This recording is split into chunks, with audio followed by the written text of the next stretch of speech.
ఇప్పుడు ఇంకొక మన మతాన్ని గురించి చెప్పడం ఒకటే కాకుండా ఇతర మతాలను గురించి కూడా మనం వాళ్ళకి వాళ్ళు చేస్తున్నటువంటి వీటిని గురించి మనం వాళ్ళని అవేర్ చేయగలగాల.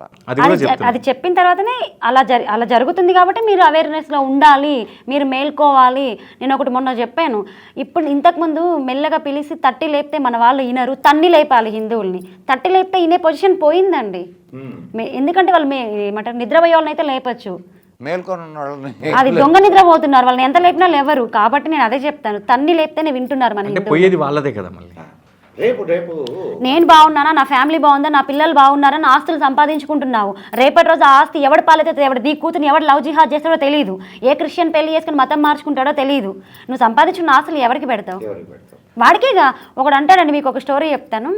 ఇద్దరు అన్నదమ్ములు ఫుల్ రిచ్, మార్వాడీస్ అనుకుంటా. ఇద్దరు ఫుల్ రిచ్. వాళ్ళ దగ్గర కామన్గా అకౌంటెంట్గా పనిచేసేది ఒక ముస్లిం అతను. అన్న దగ్గర పనిచేస్తాడు, తమ్ముడి దగ్గర పనిచేస్తాడు. అయితే మీకు ఆల్రెడీ స్టోరీ తెలిసిండొచ్చు.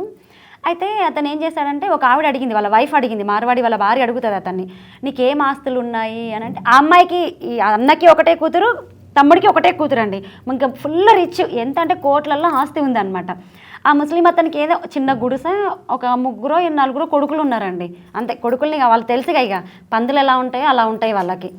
అయితే కానీ వదిలేశాడు. వాడేదో పాతిన్ప సామాన్లు సంథింగ్ చేసుకుంటూ ఉంటాడు, కానీ బయటకు మెయింటెనెన్స్ మాత్రం మంచి, ఎందుకంటే వాళ్ళకి వస్తాయి కదా మెయింటెనెన్స్ చేసి హిందువుల అమ్మాయిల్ని వడేయాలి అనేసి.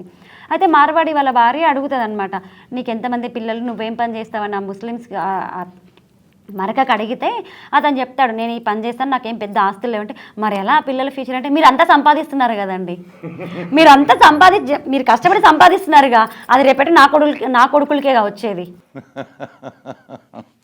మన గొయ్యిని మనమే ఏం చేస్తున్నాము, తవ్వుకుంటున్నాము. బెస్ట్ ఎగ్జాంపుల్ సాహసం మూవీలో సుమన్ పారిపోతూ ఉంటాడు పాకిస్తాన్ నుంచి.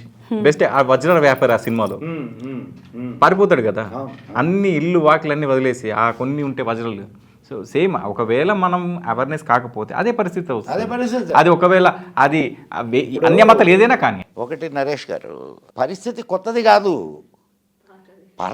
కొత్తది కాదు, జరిగిన పరిస్థితే మళ్ళా జరుగుతుందని తెలిసి కూడా నిద్రపోయేటటువంటి మూర్ఖులు జరుగుతున్నాయి కూడా, జరుగుతున్నాయి. నిజమండి అది. ఇప్పుడు సరే, ఏదో విభజన కాలంలో ఆ సినిమాలో ఏదో జరిగింది, లక్షల మందిని చంపారు, ఆస్తుల్ని దోచుకున్నారు, స్త్రీలను దోచుకున్నారు. స్వాతంత్రం వచ్చింది అనుకున్న తర్వాత 1995లో జరిగింది ఏంది? కాశ్మీర్లో 1990 కాశ్మీర్లో జరిగింది అదే.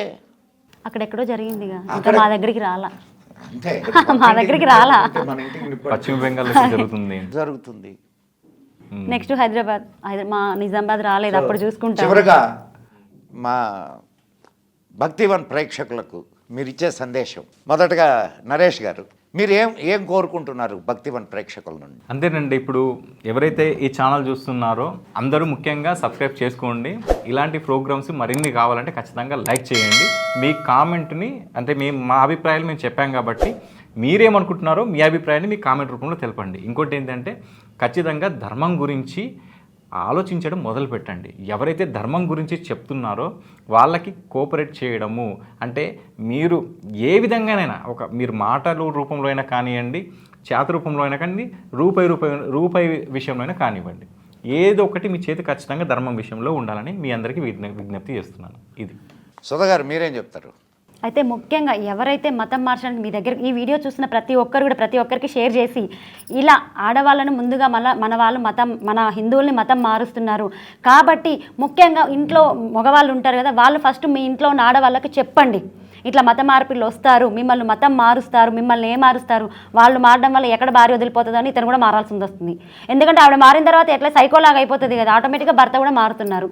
కాబట్టి ముఖ్యంగా నేను మగవాళ్ళకి చెప్తున్నానండి, ఫస్ట్ మీ ఇంట్లో మీ ఆడవాళ్ళని అవేర్నెస్ తీసుకురండి. బయట జై శ్రీరామ్ అంటున్నారు, ఇంట్లో చూస్తేనేమో బొట్టు ఉండదు. ఫస్ట్ మన వాళ్ళకి మనం అవేర్నెస్ తీసుకొచ్చిన తర్వాతనే మిగతా వాళ్ళకి చెప్తున్నాం. అయితే ముఖ్యంగా ఇక్కడికి పిలిచిన మదన్ గుప్తా సార్ గారికి కానీ, జగన్ సార్ గారికి కానీ, ముఖ్యంగా భక్తి టీవీ వాళ్ళకి, భక్తివన్ ఛానల్ వాళ్ళకి ధన్యవాదాలు చెప్పుకుంటున్నానండి. ఈ వీడియో ప్రతి ఒక్కరూ చూసి కరుడగట్టిన హిందుత్వవాదులుగా తయారవ్వాలి అని కోరుకుంటున్నానండి.